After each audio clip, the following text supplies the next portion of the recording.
Hello and welcome everyone. I'll be trying to share the solution of this CSES problem called tree matching. Um, so in this problem, you're going to be given a tree of n nodes, and you're going to have to try to find out the maximum number of pairs, um, but they have to meet a certain conditions. You have to pick those pairs in such a way that no uh, pairs actually collide with each other. What do we mean by that? Let's take a look at this example. The input example here, let's take this one. I've already drawn the tree. Uh, so for this example, the maximum number of those pairs is actually two. Pairs I mean by, what we mean by here is the edge. Okay, pair mean by the edge. Okay, so you have to find out unique edges such that no other edges actually, you know, have any member in common. What I mean by that? Okay, let's say you pick 1, 2 as one of your possible answers. That if you pick 1, 2 as one of your possible answers, you can't take any other edges that start from any of the 1 or 2. You can't take uh, another edge 1 comma 3 because you've already taken 1 comma 2, and 2 is and 1 is common between 1 2 and 1 3. I hope that makes sense. Okay, you can't just take this thing after you took 1 2, so it has to be distinct. The number of distinct edges that you could pick, it has to be a maximum number of distinct edges. um, so that's like the problem that they're asking you to solve. And for this example, what is the possible answer? How can we end up getting these possible answers?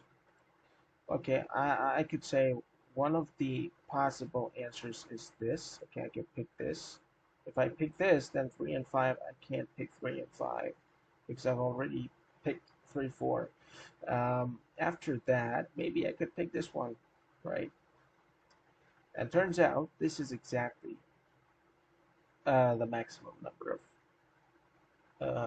the answer that you're looking for. This is 1 and this is 1. You add, then you get 2, right?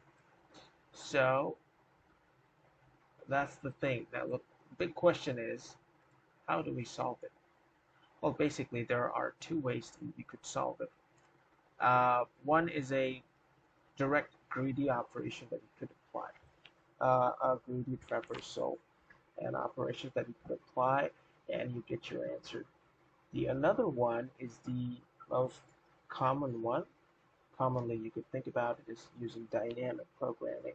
Um, so I'm going to try to explain both of these solutions with code.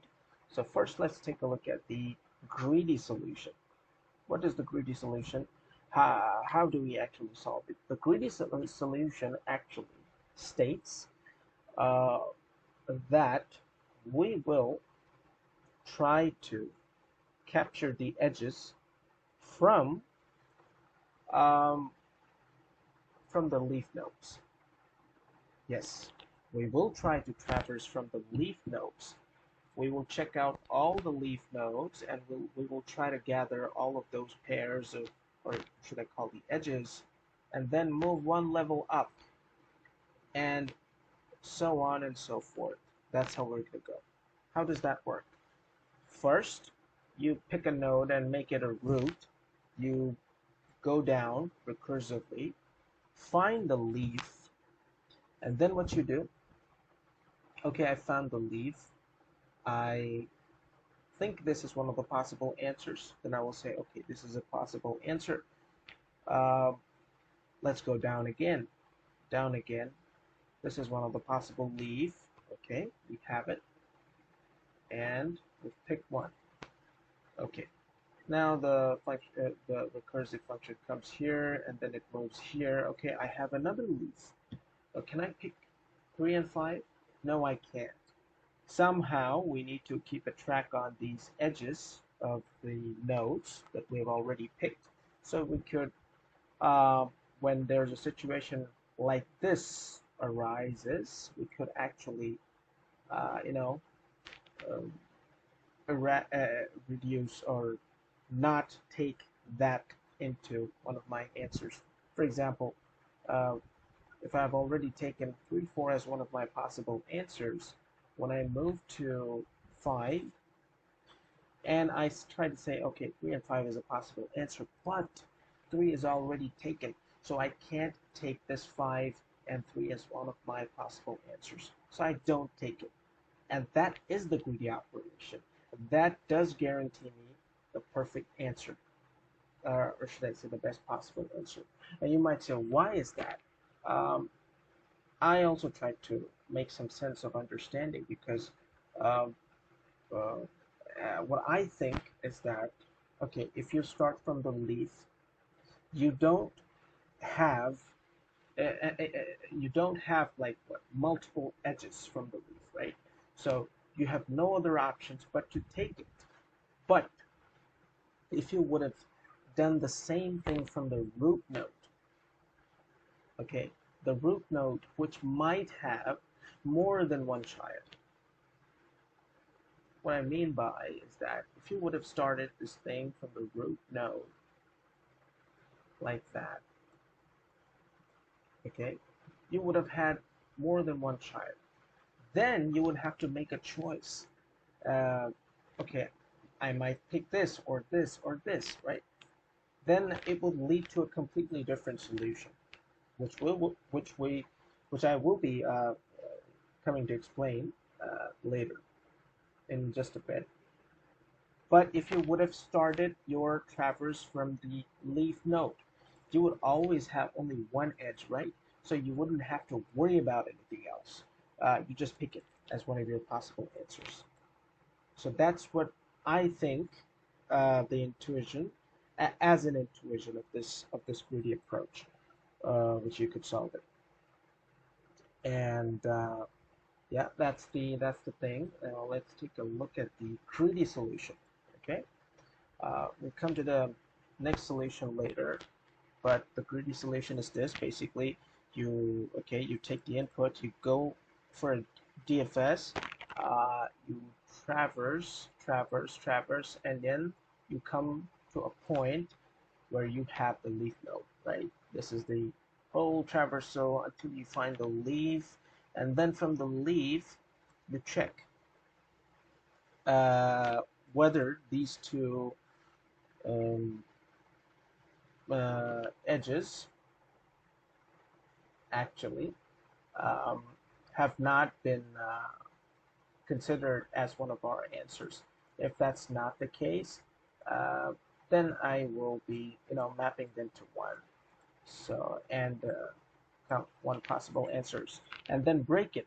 Why am I breaking it? I could have not broken it, right? So I'm breaking it because I know that I'm not going to have any more other answers here. For example, let's take a look at here. I'm going to tell you, I'll show you how to do that. For example, we have a situation like that. Now, let's say you have actually done that, and this is one, and you know that for these things, you won't have to worry about it, right? You don't traverse them because you've already done this thing, and you know that if you move here, it's going to be 1 and 0 already visited. You don't need to worry about it. Just break the loop and then move forward and move here for then this leaf node and work from here, and then move up. Okay, that's how you're going to be. We're going to be actually, doing the thing.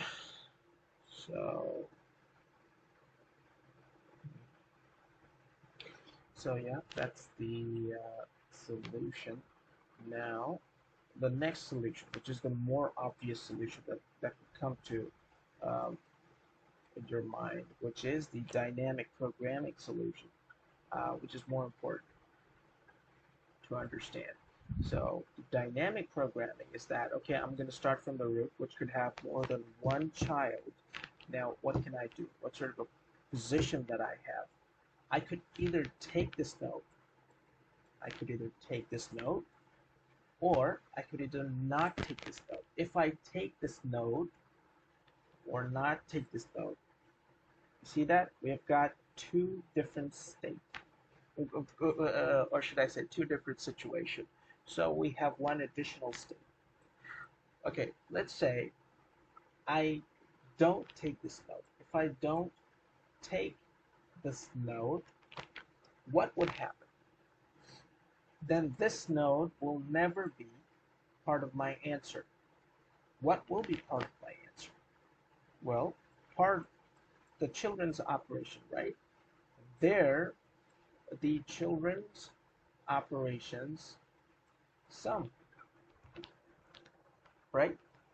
Because I'm not taking this root node as one of my possible answers, so I have independence over these things. They will give me an answer at the end of the day, and I will, add it. One additional thing that I want to say is that what is the final answer of this dynamic programming solution? The final answer would always be when whatever route that you start your tree traversal, whatever route that is, you try to find out what will happen, what will be the maximum number of pairs if I take that node into one of my answers. Okay? And also, what will be the maximum possible answers if I don't take that node as one of my possible answers? And you try to find out the maximum out of these two. This is root, right? This will be root. Okay. So this is the final answer. Now the question is, I recently talked about if I don't pick this node, how do I deal with them? I deal with them like that, okay? For each and every child, I'm gonna pick their answers. I'm gonna take their answers and I'm gonna sum. If now you might have a question. Okay, how are we gonna be able to calculate the answer for the child? I just said it. What? What was that? Just when I said that, okay, the final answer for the root would be if I take that root or if I don't take that root, what's going to be the answer? You just try to find out the maximum of them. Similarly, for each and every child, what would happen? If I take that child as one of my possible answers, if I don't take that child, what's going to be the maximum of each of these independent operations? I'm gonna take that into account, and then I'm gonna sum it for each and every child. What I mean by is, let's take a look at more elaboratively. Let's take a simple node. Let's show this one, this one. This child, let's say it's C1, C2, and C3. What I want to say is that one possible solution for this root, if I don't take this root, then I don't have to worry about this root. I only worry about the pieces of these child, their answer, and I will add them. What will be each and every one of these child's answer? It will be if you take that child,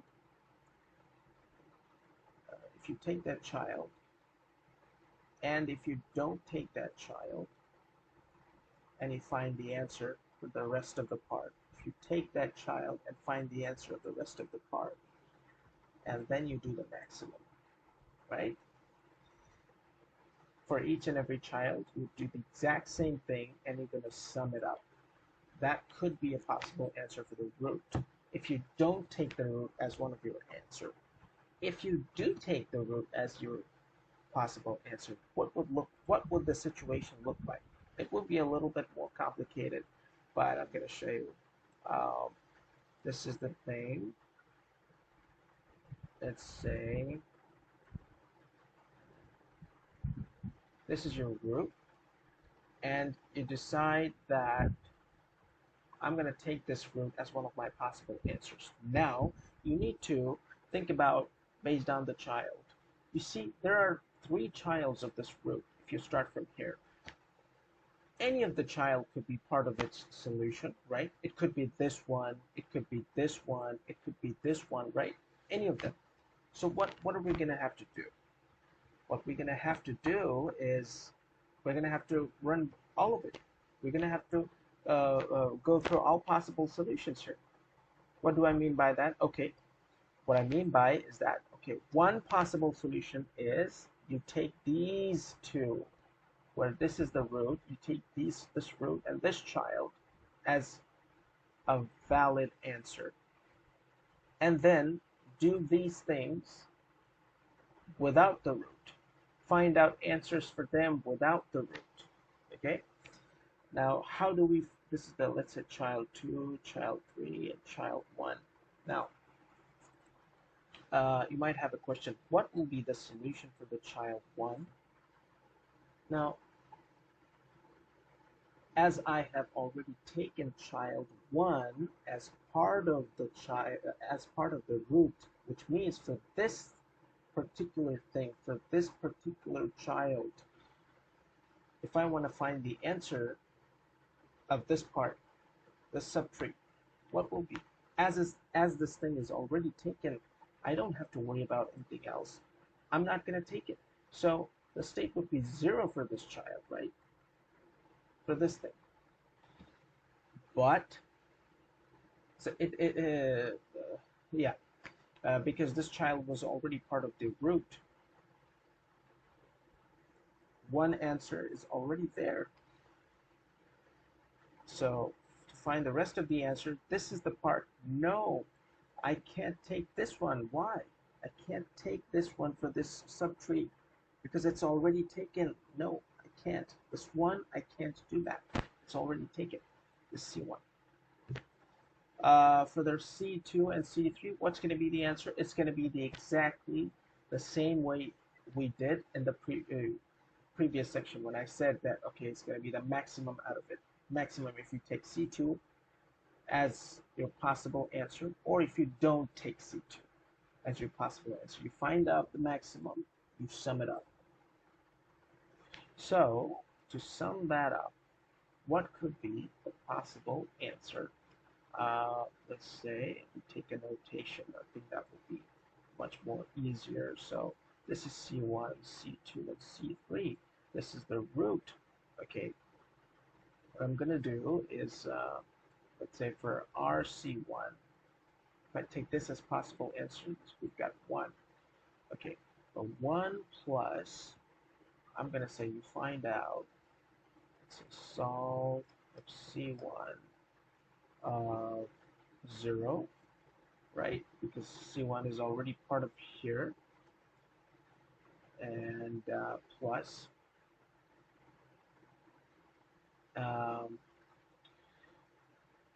maximum of solve C2 0 and C2 1, right? Similarly, plus maximum of solve C1, actually, sorry, C3 0 and C3 1, right? Now, this is just the first part. This is just the part where you consider this as one of your possible edge. But there are 3 possible childs, right? So you have to find out what would happen in this case if I take R and C2 as my possible edge, right? I have to think about that. Then the equation will change accordingly, because then C2, for C2, you would only take solve of C2 comma 0, right? Because it was already taken. What I mean by is that, okay, I've written RC1, right? So I'm gonna, let's say I draw RC2 too. RC2 would look like 1 plus solve of C2 comma 0 plus max of solve of C1 comma 0 solve of C1 comma 1 plus maximum of solve of C3 comma, okay, blah blah blah, you know the rest, right? So I would have what? I would have, let's draw the annotation. Let's say you've calculated RC1, RC2, and RC3. Now what would you do? Do you do the addition operation? No, of course not. What you would do, you take the maximum out of it. You take the maximum possible solution out of these three, right? Then you would get, okay, maybe this one gave me the maximum answer. Maybe taking this root, this edge gave me the maximum answer. Any of those two things could give you the maximum answer. So I'm going to just take the maximum. I hope that makes sense. I think the video is getting very long. Let's take a look at the code section. This is the DP part. So you take the inputs. This is your final answer. You either take it or you don't take it. You start from the root as 1. Any of the node you could take as one of your roots, and you traverse them. You move forward. Now, for two different states, I'm actually dividing their logic. So FL equal to 0, meaning that, okay, if I don't take that node, what's going to happen? And otherwise, I'm going to work on if I do take that node.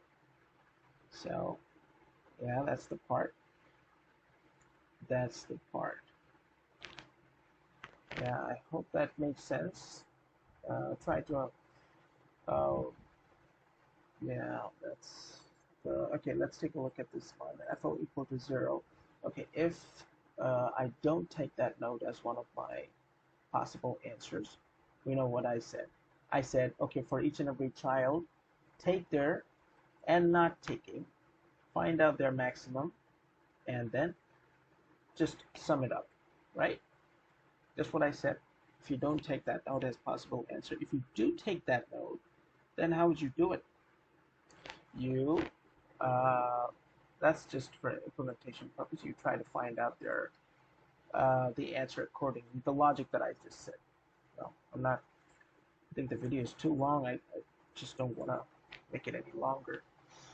So yeah, I'm pretty sure it's self-explanatory. You would understand the code right away if you see this. So, yeah, I hope that makes sense. I hope I could make you understand it. Thank you very much for watching till now.